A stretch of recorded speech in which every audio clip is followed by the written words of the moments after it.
Thomas and friends, making tracks to great destinations. The island of Sodor is surrounded by a beautiful blue sea. It has trees of green and sandy yellow beaches. It has windmills and quarries and docks to the visitors to the island arrive. The island also has loads of railway lines. Is that Thomas puffing down the track? Yes, it is. It's Thomas. Hello, Thomas. Hello, and welcome to the island of Sodor.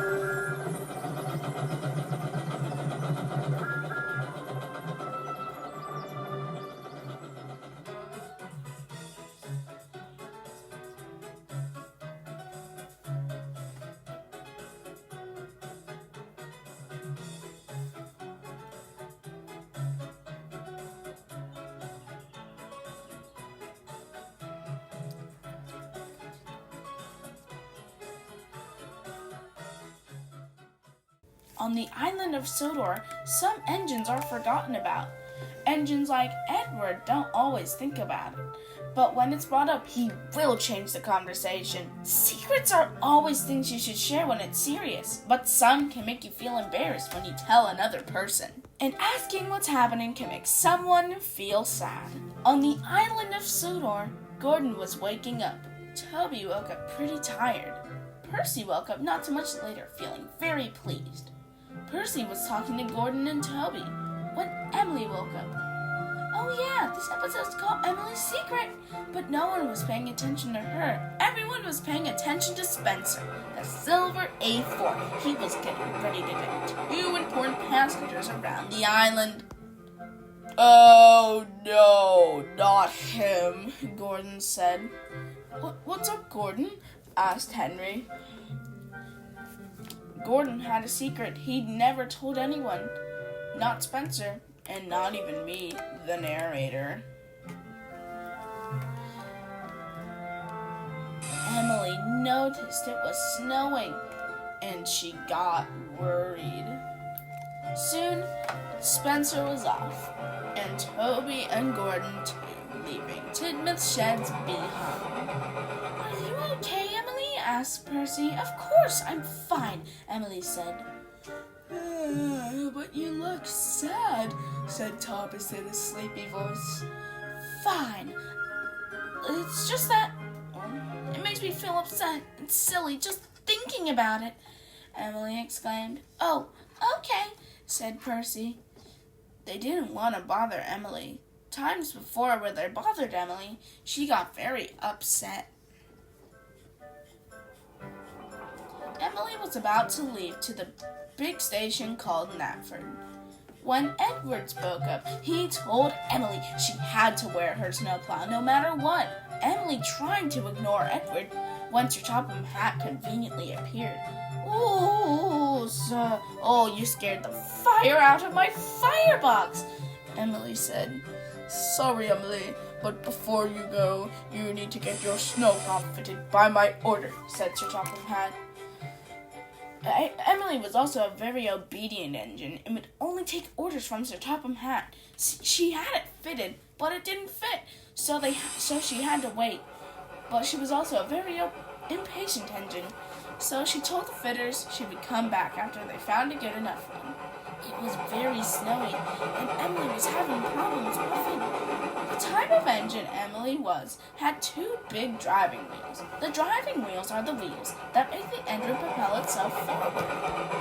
Unlike most of the engines on the island of Sodor, she only has 2. Most of the engines have 3, or all. This meant Emily wasn't very strong and started to struggle up the hill. Ooh, why may this always happen? Maybe if I back down and give myself more of a faster start, I can get up, Emily said. So Emily went back down to the foot of Gordon's Hill. And back to Knapford and puffed as fast as she could, which wasn't very fast. Her driver didn't want her to overheat. The snow was keeping her from getting grip on the rails. And she was letting down sand, which helped her gain a little bit of grip.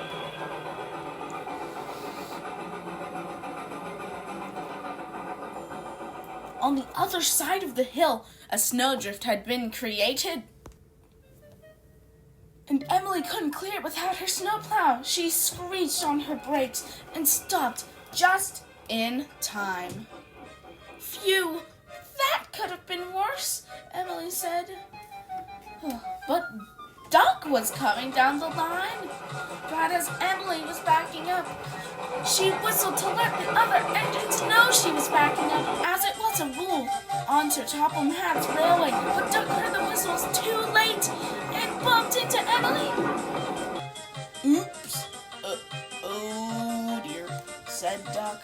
Emily also had very bad brakes and didn't slow down very quickly and hit the snowdrift. Emily derailed and it all happened at once. If only I wore my snowplow, I could have plowed that snow, Emily said. Yes, you could have, said a voice from Duck's cab. It was Sir Topham Hatt, and he was more cross than cross. Emily puffed back to the sheds. She shook back to the sheds. All the engines were at Tidmouth Sheds that evening, but Thomas was going to take the mail with Percy. That meant that they were going to leave soon, so they wanted to ask what Emily's secret was.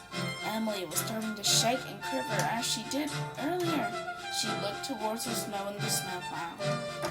Okay, I guess you guys could know that my secret is I think the snowplow makes me look silly, Emily explained. Same for me, Thomas muttered to himself. Everyone was surprised. Not even Edward understood. As a member of Tidmouth Sheds, I say that we're never to speak of this secret, Thomas said. Emily felt embarrassed, as red as James's red coat of paint, but he knew that people would keep her secret. Those silly steamies. They don't know what's coming for them. Yes, perfect.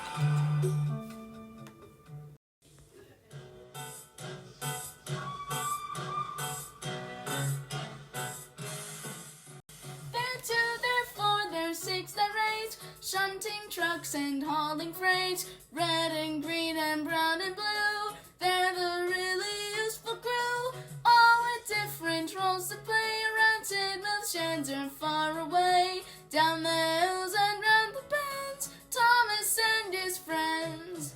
Thomas, he's the cheeky one. James is mean but lots of fun. Percy pulls the mail on time. Gordon thunders down the line. Emily really knows her stuff. Henry toots and huffs and puffs. Edward likes to help and share. And Toby, well, he's wise and square. They're two, they're four, they're six, they're eight, shunting trucks and hauling freight, red and green and brown and blue. They're the really useful crew, all with different roles to play. Around Tidmouth Sheds or far away,